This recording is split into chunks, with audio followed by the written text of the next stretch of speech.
நாராயண நாராயண. ஏன் பிரபு, இப்பொழுது நந்தகுமாரரின் வேதனை எவ்விதத்தில் தீரப்போகிறது? தேவரிஷி, வேதனைக்கு ஓர் மருந்தே உள்ளது, அன்பு. கண்ணனுடைய வேதனையை ஒருவரால் மட்டுமே தீர்க்க இயலும். அவர் மீது நிலையான அன்பை வைத்திருப்பவர். நாராயண நாராயண.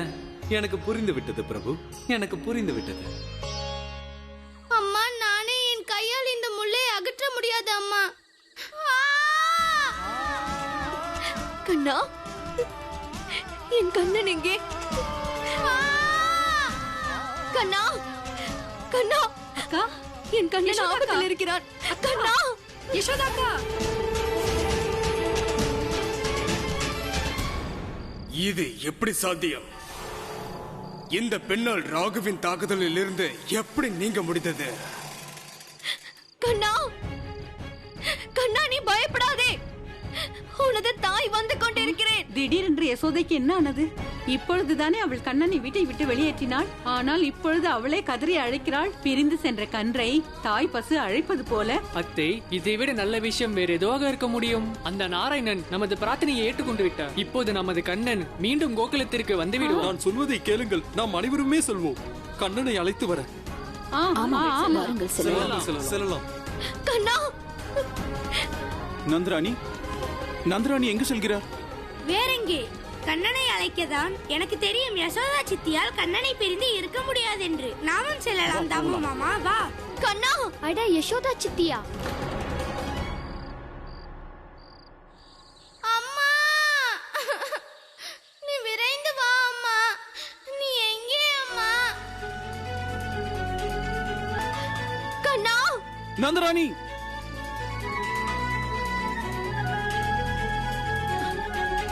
கண்ணா, கண்ணா, கண்ணா, கண்ணா,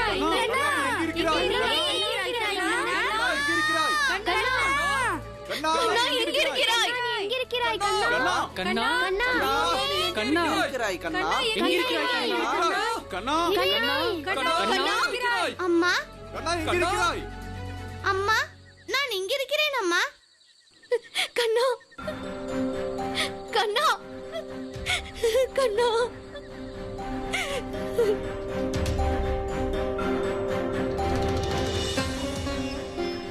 கண்ணா, உனக்கு ஒன்றும் இல்லையே?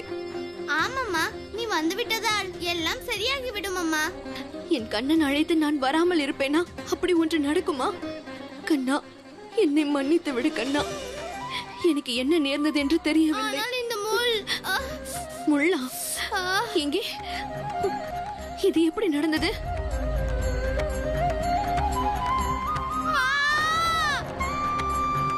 கண்ணா, நான் பார்த்துக் கொள்கிறேன்.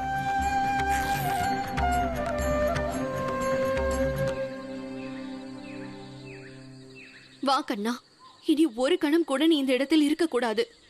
நாராயண நாராயண. பிரபு, அன்னை யசோதா ராகுவின் தாக்கத்தில் இருந்தார் அல்லவா?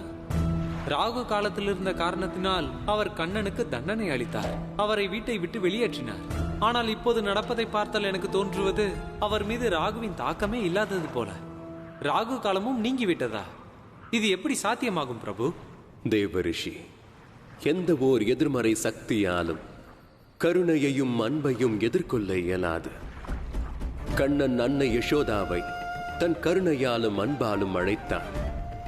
அதன் மூலமாக அவர் அன்னை யசோதையின் மீது இருந்த ராகுவின் தாக்கத்தை மட்டும் நீக்கவில்லை, மாறாக அவருடைய மனமும் மீண்டும் தனது இயல்பு நிலைக்கு திரும்பிவிட்டது. அதாவது ராகுவின் கட்டுப்பாட்டில் இருந்த அவர் மனம். நாராயண நாராயண. மகிழ்ச்சி பிரபு. பரமாவதாரம் ஸ்ரீ கிருஷ்ணரின் கருணை மற்றும் அவரின் மகிமை ஓங்கட்டும். ஆமாம்மா, எனக்கும் மிகவும் நன்றாக பசிக்கிறது. சரி கண்ணா. தாமோதரன் அண்ணா,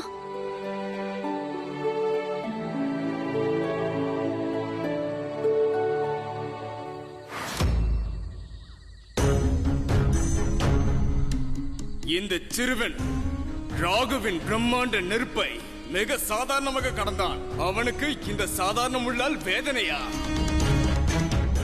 இந்த சிறுவன் வக்கிர ராகுவின் புத்தியையும் தடுமாற வைக்கிறான். இப்பொழுது நான் இந்த மர்மத்திற்கு விடை கண்டுபிடித்தாக வேண்டும். பிரஜவாசிகளே, அம்மா சொல்லுவாள், அநியாயம் செய்பவன் மட்டும் குற்றவாளி இல்லை, குற்றவாளி அவர்களும் தான், அதாவது அநியாயத்தை சகித்துக் கொண்டு இருப்பவன். ஆனால் கண்ணா, எங்களுக்கு கம்சனின் அநியாயத்தை சகித்துக் கொண்டிருப்பதை தவிர வேறு வழியொன்றும் இல்லையே. மாமா, நாம் பயத்தின் காரணமாக நம் கண்களை மூடிக்கொள்வதால் நமக்கு வேறு எந்த வழியும் புலப்படவில்லை. அதனால் நாம் அநியாயத்தை நேருக்கு நேராக பார்க்க வேண்டும். நாம் அனைவரும் ஒன்றிணைந்து கம்சனின் அநியாயத்தை எதிர்கொள்ளதான் வேண்டும். ஏனெனில் எப்பொழுது வரை கம்சனை பார்த்து பயந்து கொண்டிருப்போமோ அப்பொழுது வரை அவன் பயமுறுத்திக் கொண்டுதான் இருப்பான். ஆனால் கண்ணா, அவன் கம்சன். தேவர்களும் அவனை கண்டு அஞ்சுகிறார்கள். அவன் செய்யும் அநியாயங்களை அழிப்பதற்கு ஒரே ஒரு வழிதான் இருக்கிறது. அது அந்த நாராயணனே இந்த பூமியில் அவதரிக்க வேண்டும்.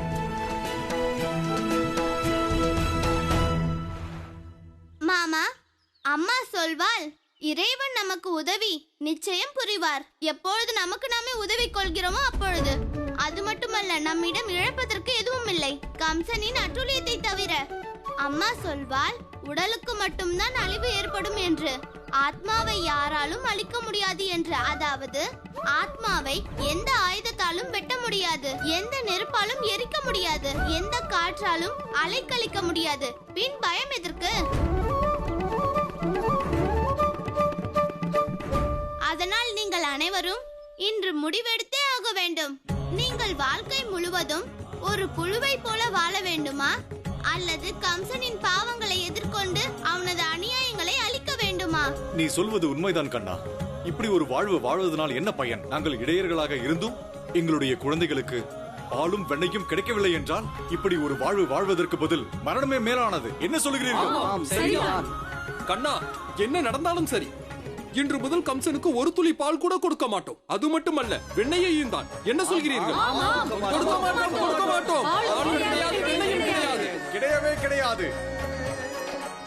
கம்சன் மாமனே, மக்களின் மனதிலிருந்து தங்கள் மீது இருக்கும் அச்சம் நீங்கிக் கொண்டிருக்கிறது. கம்சன் மாமா, இப்பொழுது பார்க்க வேண்டியது இந்த பாலும் வெண்ணையும் இல்லாமல் தமது இந்த அட்டூழியங்கள் எத்தனை நாட்கள் உயிர்ப்போடு இருக்கும் என்று. இந்த கோகுலவாசிகள் கபடதாரிகள்.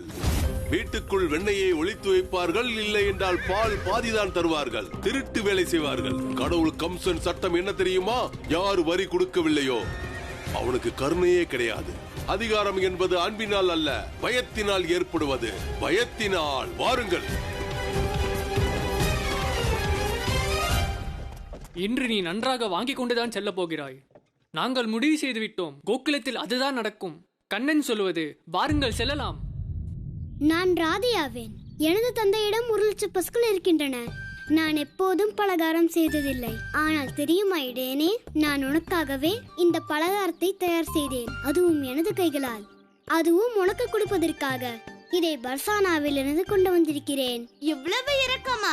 கோபிகையே, என் மீது இவ்வளவு இரக்கம் காட்டுவதற்கு ஏதாவது காரணம் உண்டா? இடையனே, உனக்கே நன்றாக தெரியும், நான் யார் பேச்சையும் கேட்பதில்லை. என் மனம் சொல்வதை தான் கேட்பேன். என் மனம் தான் சொல்லியது இன்று உனக்கு பலகாரம் கொடுக்க வேண்டும் என்று. அதனால் தான் நான் உனக்காக பலகாரத்தை கொண்டு வந்தேன். அதனால் தான் என் மனம் மாறுவதற்கு முன்பாக இந்த பலகாரத்தை எல்லாம் சாப்பிட்டு விடு. நீ மறந்து விட்டாய் கோபிகையே, நான் பால் பலகாரம் அல்ல, வெண்ணெய் மட்டும் தான் சாப்பிடுவேன். இடையனே, நீதான் மறக்கிறாய்.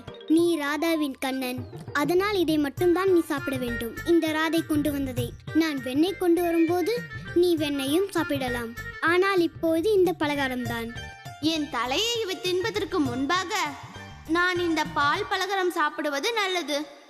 கொடு கோபிகையே, உனது இந்த சுவையான பலகாரத்தை. ஒரு இடையனே, அதற்கு முன்பாக உன்னிடம் நான் ஒன்று சொல்ல வேண்டும். உனக்கு பெயர் ராதை அல்ல, வதை என்று வைத்திருக்க வேண்டும் என்று நினைக்கிறேன். நீ ஏதாவது கூறினாயா இடையனே? இல்லை, ஆனால் நீ ஏதோ சொல்ல வந்தாயே. நான் சொல்ல வந்தது என்னவென்றால், என் காரணமாகத்தான் உனக்கு இந்த கஷ்டங்களை எல்லாம் சகிக்க வேண்டியிருந்தது. அன்னை யசோதா உன்னை திட்டினார்கள், அடித்தார்கள், உனக்கு முள் குத்தியது. இதை நினைத்து நான் மிகவும் வருந்துகிறேன் இடையனே. கோபிகையே, நீ என்னிடம் மன்னிப்பு கேட்கிறாயா என்ன? அப்படி ஒன்றுமில்லையே. நீ அப்படி கேட்டிருந்தால் மிகவும் சரிதான் கோபிகையே. ஏனெனில் அம்மா சொல்வாள், மன்னிப்பு கேட்பதால் குற்ற உணர்ச்சி நீங்கி விடுமாம். இடையனே, நான் ஒன்றும் தவறு செய்யவில்லை. தவறு உன்னுடையதுதான். நீ இந்த பிரஜவாசிகளின் வெண்ணையை திருடி இருக்க கூடாது. நான் இதைத்தான் உன்னிடம் சொல்ல முயற்சி செய்து கொண்டிருக்கிறேன். அதாவது உனக்கு தண்டனை கிடைக்கும் போது எனக்கும் வருத்தம் ஏற்படுகிறது. கோபிகையே, கவலைப்படுவதற்கு எந்த அவசியம் இல்லை. ஏனென்றால் உன்னால் தான் கோகுலவாசிகள் கம்சன் மாமாவிற்கு பால் வெண்ணெய் வழங்க மாட்டோம் என்று முடிவிற்கு சம்மதித்தார்கள். ஆனால் நான் ஒன்றும் அவர்களிடம் எதுவும் சொல்லவில்லையே. அன்று நீதானே கோகுலவாசிகளுக்கு என்னை பற்றிய உண்மையை எடுத்துரைத்தாய். கோகுலவாசிகளே, வெண்ணெய் திருடன் வேறு யாரும் அல்ல, மாறாக உங்களின் அனைவரின் பிரியமான கண்ணன் தான். அதனால் இன்று நடப்பது எல்லாம் அன்றைய சம்பவத்தின் தொடர் நிகழ்வுதான். அதனால் நீ அனைவருக்கும் உண்மையை சொல்லி எந்த தவறும் செய்யவில்லை. இடையனே, நான் யார் ராதா? எனக்கு தெரியும். என்னால் எப்போதும் எந்த தவறும் நடக்கவே நடக்காது. இந்த கோபிகை இருக்கிறாளே, இவளை திருத்த முடியாது. நீ மீண்டும் ஏதாவது சொன்னாய் இடையனே? இல்லை கோபிகை, எல்லாம் என் தவறுதான். அதற்காக நான் உன்னிடம் மன்னிப்பு கூறுகிறேன். நான் இந்த பலகாரத்தை உண்ணவா? கண்ணா, தாமு மாமா. கண்ணா, கம்சனின் படைகள் மீண்டும் கோகுலத்துக்கு வந்திருக்கிறார். கோகுலவாசிகளிடம் பால் வெண்ணெய் வாங்குவதற்கு. விரைவாக வா கண்ணா, விரைவாக வா. வாருங்கள்.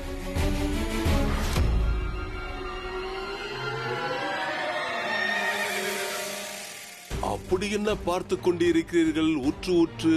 இப்போது உங்களுக்கு நான் ஆரத்தி எடுக்க வேண்டுமா? எங்கே வெண்ணெய்? கடவுள் கம்சனின் வரி எடுத்து வாருங்கள். உங்களுக்கு இப்படியெல்லாம் சொன்னால் புரியாது. கடவுள் கம்சனின் சட்டம் இது. யாராவது வரி கொடுக்கவில்லை என்றால் அவர்கள் இங்கு உயிர் வாழ தகுதியற்றவர்கள். செல்லுங்கள். நிறுத்துங்கள்.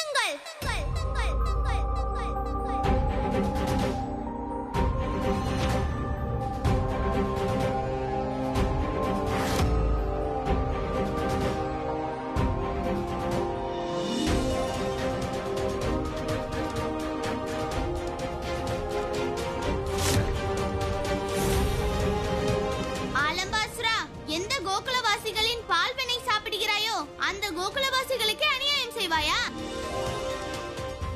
கண்ணா, இந்த ஆலம்பாசுரன் இயல்பிலேயே கெட்டவன் ஆவான். முதலில் நட்பு கொள்வான், பிறகு அதே நண்பனிடம் சூழ்ச்சியம் செய்வான். பலத்தின் உருவமே பலராமா. அதற்கு நீ என்னிடம் நன்றி பாராட்ட வேண்டும். ஏனென்றால் நான் சூழ்ச்சி மட்டும்தான் செய்தேன், உனது உயிரை பறிக்கவில்லை.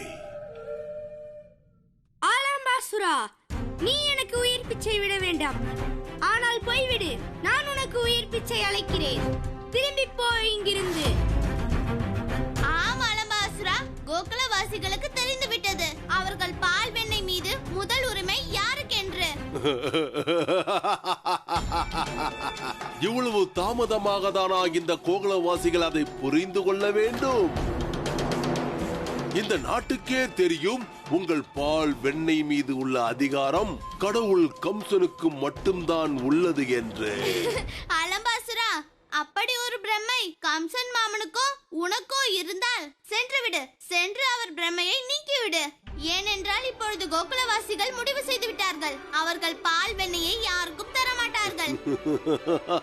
என் மாமன் கம்சனுக்கும் அல்ல, அவர்கள் படை வீரர்களுக்கும் அல்ல. நந்தரின் புதல்வனே, அவர்கள் அப்படி ஒரு முடிவெடுக்க வேண்டும் என்றால் அவர்கள் கையில் சக்தி இருக்க வேண்டும். நீ எடுக்க கூடாது. நீயோ ஒரு பாலகன், இன்னும் தாயின் மடியில் தான் படுத்து தூங்குகிறாய்.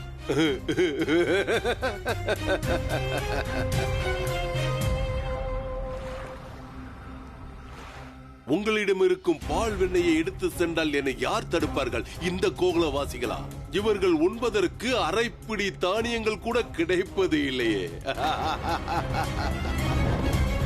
என்ன பார்த்து கொண்டிருக்கிறீர்கள்? இவர்கள் வீட்டுக்குள் செல்லுங்கள். அனைத்து பால்களையும் எடுத்து வாருங்கள். ஒரு துளி கூட மீதம் இருக்கக்கூடாது. எடுத்து வாருங்கள். போங்கள், எடுத்து வாருங்கள். நில்லுங்கள். வீரர்களே, உங்கள் சேனாதிபதியின் ஆணையை கடைபிடிப்பது அது உங்கள் தர்மமாக இருக்கலாம். ஆனால் அம்மா சொல்வாள், நாம் செய்யும் கடமையின் பொறுப்பாளி நாம் தான் என்று.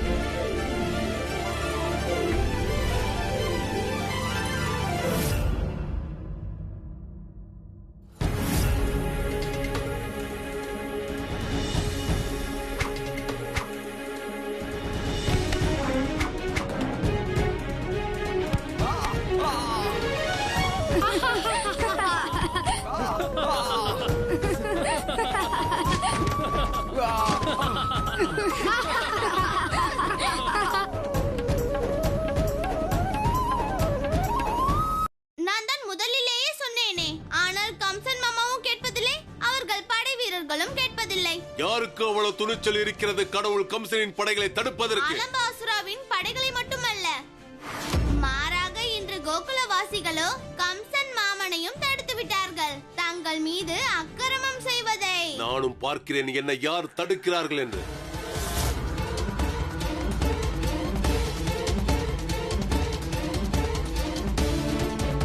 இதோ இதோ உங்களின் பால் பானை. ஏய், இப்பொழுது இந்த பாலை நான் கடவுள் கம்சனிடம் கொண்டு செல்ல போகிறேன். யார் என்னை தடுக்கிறார்கள் என்று பார்க்கிறேன்.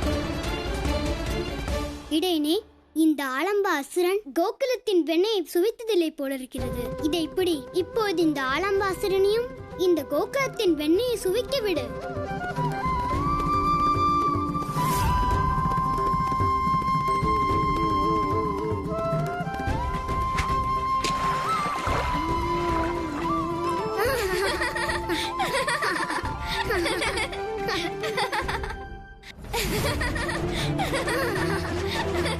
என்ன காரியம் செய்தாய்? நீ இப்பொழுது புரிந்த குற்றத்திற்கு உனக்கு கிடைக்கும் தண்டனை மரண தண்டனை தான்.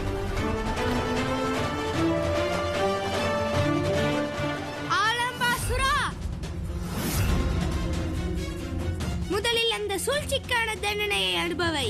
எனக்கு எதிராக செய்த சூழ்ச்சிக்கு எனது நண்பனாக மாறி இப்பொழுது நான் அல்ல, மாறாக நீயே அவனை அழிக்கப் போகிறாய், உனது பாசமிகு சகோதரன் கண்ணனை.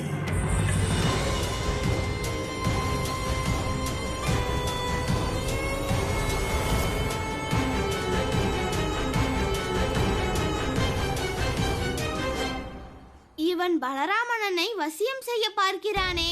ஆலம்பாசுரா, இன்று நானே உனக்கு தண்டனை தரப்போகிறேன். இனி உனது வாழ்வில் நீ யாரையும் வசியம் செய்ய முடியாதபடி.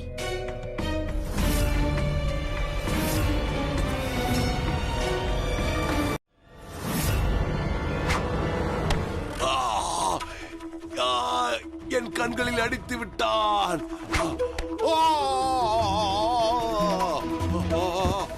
வீரர்களே, என்ன பார்த்து கொண்டிருக்கிறீர்கள்? அவனை கொன்று விடுங்கள்.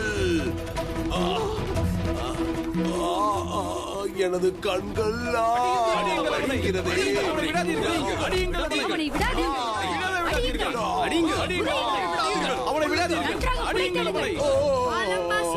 நீ என்னிடம் நட்புக்கரம் நீட்டி துரோகம் செய்தாயா?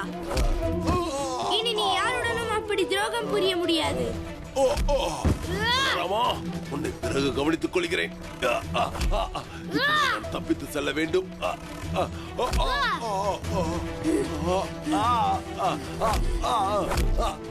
ஆலம்பாசுரா, உனது மாட்டு வண்டியாவது எடுத்துச் செல். நீ மத்ராஸ் செல்வதற்கு உனக்கு உதவியாக இருக்கும். நாராயண நாராயண பிரபு, இவ்வாறு முதல் முறை நிகழ்ந்திருக்கிறது. கம்சனின் படைகள் இப்படி தோல்வியுற்று கோகுலத்திலிருந்து வெளியேறினார்கள். தேவரிஷி, இந்த வெற்றிக்கு ஓர் காரணமே உள்ளது. கோகுலவாசிகளின் நம்பிக்கை கண்ணன் மீதும் தங்கள் மீதும் தான். நாராயண நாராயண, சத்திய வாக்கு பிரபு, சத்திய வாக்கு. தேவரிஷி, கம்சன் மீதுள்ள அச்சத்தால் கோகுலவாசிகளுக்கு நம்பிக்கை என்பதே இல்லாமல் இருந்தது. ஆனால் இன்று அவர்கள் தங்களது அச்சத்தை வென்று விட்டார்கள். ஆனால் இது வெறும் ஆரம்பம் மட்டுமே. தர்மத்தின் வெற்றிக்கும் அதர்மத்தின் தோல்விக்குமான சான்று. நாராயண நாராயண, தாம் சொல்வது சரிதான் பிரபு, தம்மை வணங்குகிறேன்.